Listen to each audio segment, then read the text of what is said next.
El tema obligado es el tema de los feminicidios y la violencia intrafamiliar. Esto es un drama que se renueva cada día. Solo cuando muere una nueva mujer, solo cuando cae alguien víctima de este tipo de violencia, reaccionamos, se movilizan las redes, los medios de comunicación reaccionan, todos comentamos y hablamos. Pero las cifras, al parecer, siguen intactas. Seguimos ganando los primeros lugares. Y oiga, ¿qué mérito ganar los primeros lugares dentro de los países latinoamericanos que tienen más altos índices de feminicidios? Ocupamos el cuarto lugar conforme a un estudio que se realizó a finales del año pasado que mide o que ranquea este tipo de criminalidad en toda Latinoamérica.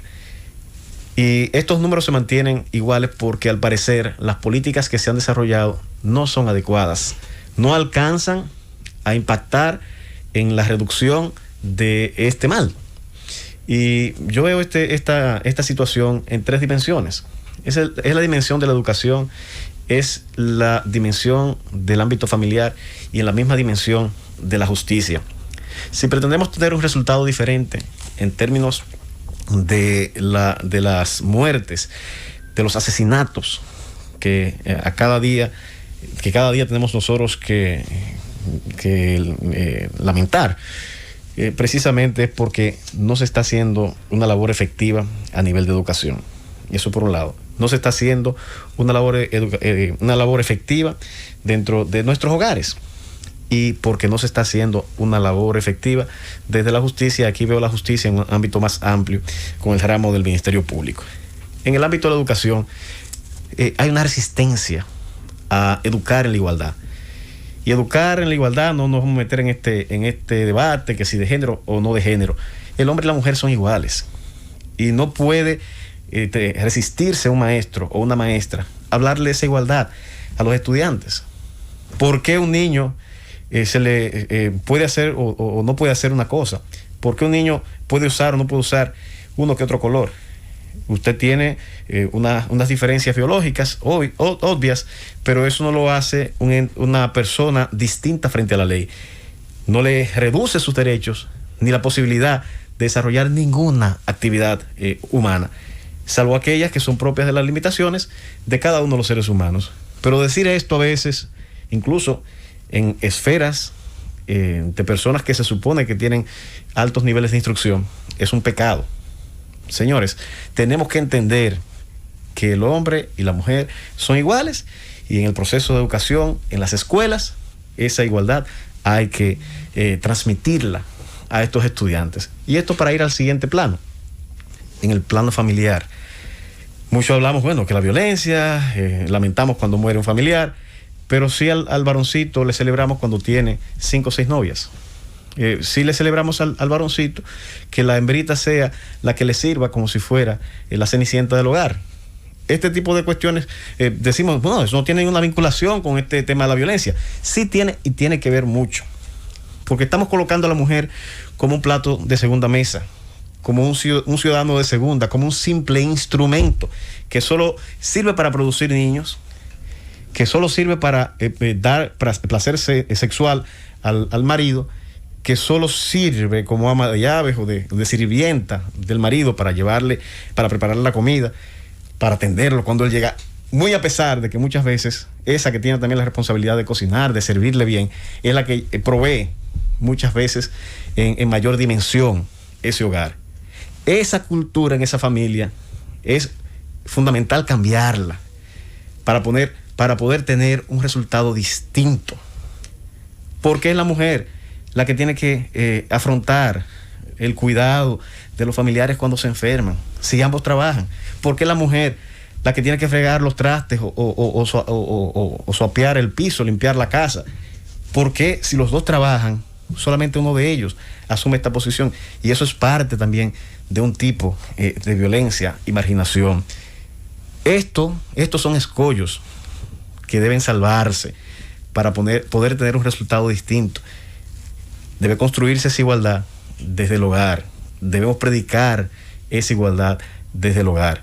Porque entonces, como la mujer es un simple instrumento, es una simple cosa que está en el hogar. Esas niñitas son unas cosas que están en el hogar. Los machitos son los que valen, son los que tienen gran potencial para ser profesionales, para ser ingenieros, para ser artistas, ¿no? Esas hembritas son, o sea, en ese imaginario, porque no, en lo absoluto se vincula con la realidad. Porque si vamos a los números reales, efectivamente las mujeres están obteniendo más títulos universitarios. Las aulas de las universidades, casi el 70-80% de los egresados son mujeres, tienen mucho más formación. Aunque existe una marginación en términos de la igualdad salarial, la mujer todavía sigue ganando mucho menos que el hombre, aún haciendo trabajos más eficientes y de igual nivel que los hombres, le siguen pagando menos, pero aún así la inserción de la mujer ha crecido en términos exponenciales, en términos geométricos, precisamente a consecuencia de que se están preparando cada vez más. Pero esa desigualdad que aún persiste, hay que combatirla, porque esa es la raíz del mal, de esa violencia, porque, reitero, mientras esos hombres sigan creyendo que la mujer es una simple cosa, un simple instrumento, se creerán siempre dueños de ellas. Y como dueños de ellas, en la antigua Roma, se tenía, por ejemplo, el derecho sobre el esclavo de darle vida o muerte, de permitirle la vida o la muerte. Pues ellos, como haciendo una comparación con aquel derecho que se tenía en ese momento, en la actualidad también se sienten con derecho de darle vida o muerte. Eres mía o de nadie. Como es una cosa, como es un simple instrumento, como es un ciudadano de segunda, yo hago contigo lo que se me da la gana, lo que me da la gana.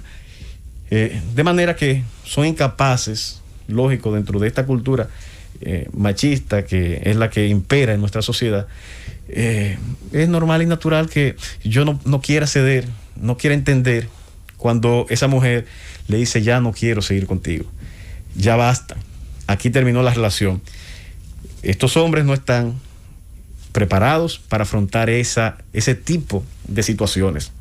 Y reitero, la base de todo este mal, en gran medida, reside en ese ámbito familiar, en ese ambiente familiar, en ese ambiente en la misma escuela, que propicia estas diferencias que finalmente hacen pensar a este hombre que es superior a la mujer, hacen pensar a este hombre que es dueño de la mujer, y hacen pensar que esa mujer, por vía de consecuencia, no tiene vida propia, no tiene el derecho de decirle no, decirle basta, ya esta relación terminó.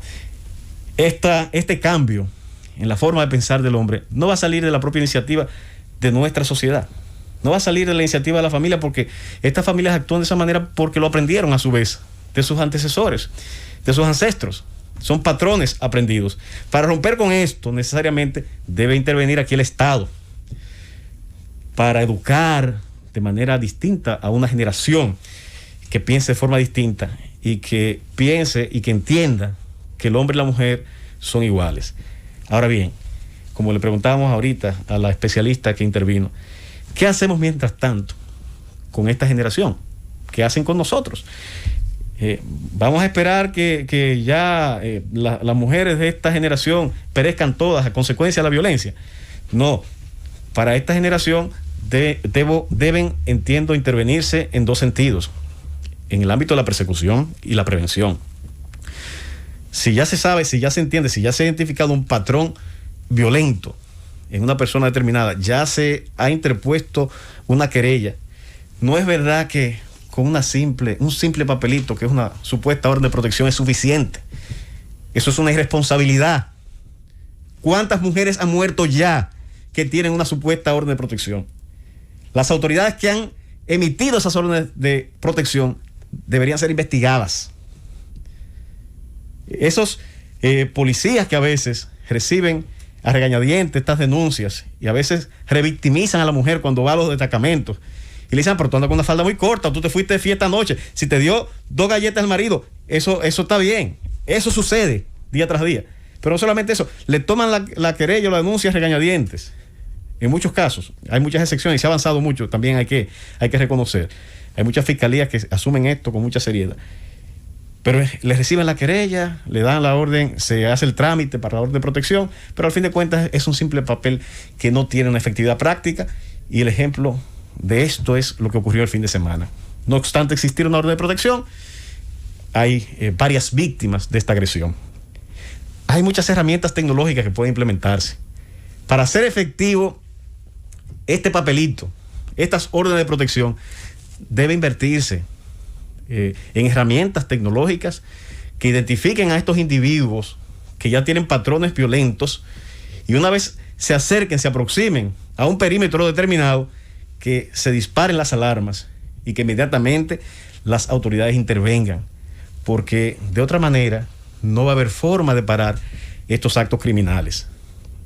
Apelamos a la sensatez en este sentido, exhortamos de verdad y de forma sincera a que se tomen los correctivos en este sentido en la materia de persecución de estos crímenes, pero también apelamos a la sensatez, ahora que estamos incluso en un momento de reorganizar y de replantear la misma educación en términos virtuales, que también estos ejes de igualdad que hemos señalado sean incorporados.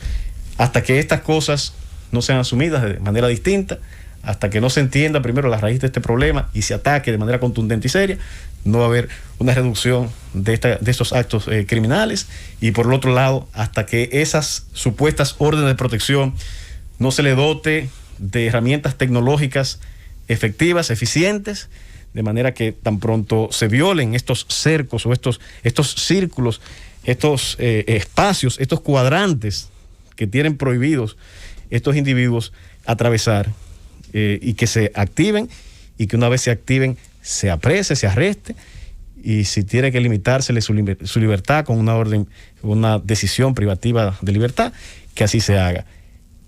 Esperamos que esto sea tomado en consideración por las autoridades y que estos índices de violencia se reduzcan a la mínima expresión al finalizar el año, y que en vez de ocupar uno de los últimos lugares en cuanto a eficiencia en la reducción de estos índices de violencia, cada vez esta escala vaya rebajando, y que recibamos en algún momento de la historia el premio por no tener un solo feminicidio.